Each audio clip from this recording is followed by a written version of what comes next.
Okay, what's up, everyone?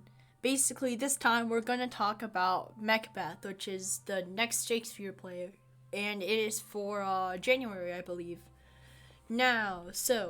Basically, Macbeth is the story of two Scottish generals named Macbeth and Banquo, who successfully fend off invading armies, an Irish army led by MacDonald's, who is a rebel, and a Norwegian army.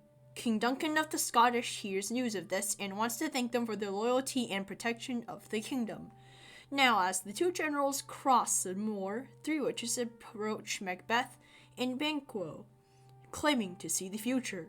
They foresee that Macbeth will become a noble, the Thane of Cawdor, then become the eventual king of Scotland, and they see that Banquo will produce a line of kings, although he will never be king himself. Macbeth and Banquo dismiss the witch's prediction as a hoax and continue their travels. King Duncan's soldiers want to thank Macbeth and Banquo, so they name Macbeth Thane of Cawdor because the previous Thane was a traitor. Macbeth visits King Duncan and proceeds to dine with the nobles. Macbeth writes to his wife about the prophecy, and Macbeth's wife decides that they must kill Duncan to secure the kingship. They plan to intoxicate the king's chamberlains, kill Duncan, and blame the Chamberlains for the murder. Then Macbeth conducts the devious plans and stabs Duncan in the night. Duncan's death is discovered and Macbeth kills the Chamberlains. Macbeth is fearful that his heirs will not be his own, but his Banquo's, and Macbeth hires people to kill Banquo and his son, Fleance. Fleance manages to escape the assassination, but his father perishes. The spear of Banquo startles Macbeth, who then tells Macbeth in front of the high nobility of Scotland he is the son of Duncan. Macbeth then orders Macduff's castle to be seized and the Macduff family to be executed. Macduff is filled with sorrow and vengeance and quickly joins an army formed by Malcolm in England. Malcolm's army is welcomed by Scottish nobles who support the overthrow of Macbeth. Macbeth soon falls into despair after news that his wife killed herself. After fortifying the only remaining loyal castle, Macbeth fights the English ferociously but soon falls, and is ultimately decapitated by Macduff. After the battle, Malcolm becomes the King of Scotland and declares an era of development for Scotland.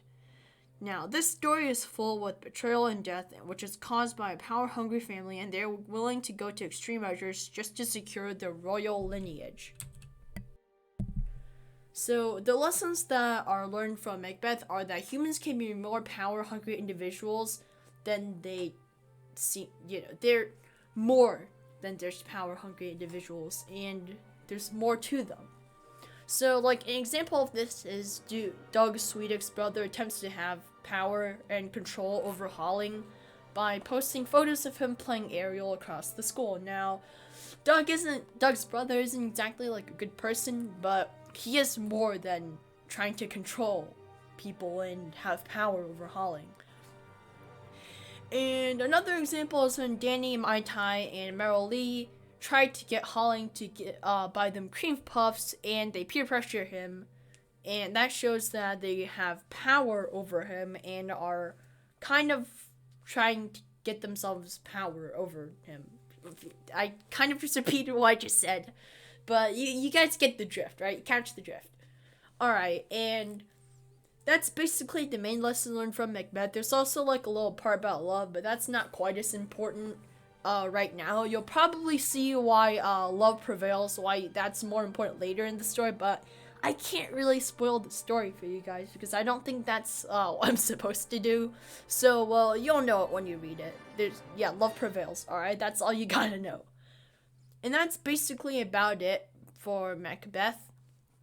The most important part that you gotta remember is the power-hungry individuals part, and that people are more than that, and people aren't only looking for power, although it is sort of a part of human nature, kind of, but can lead to your downfall and that kind of stuff. And that's it, folks. I'll see you for Romeo and Juliet.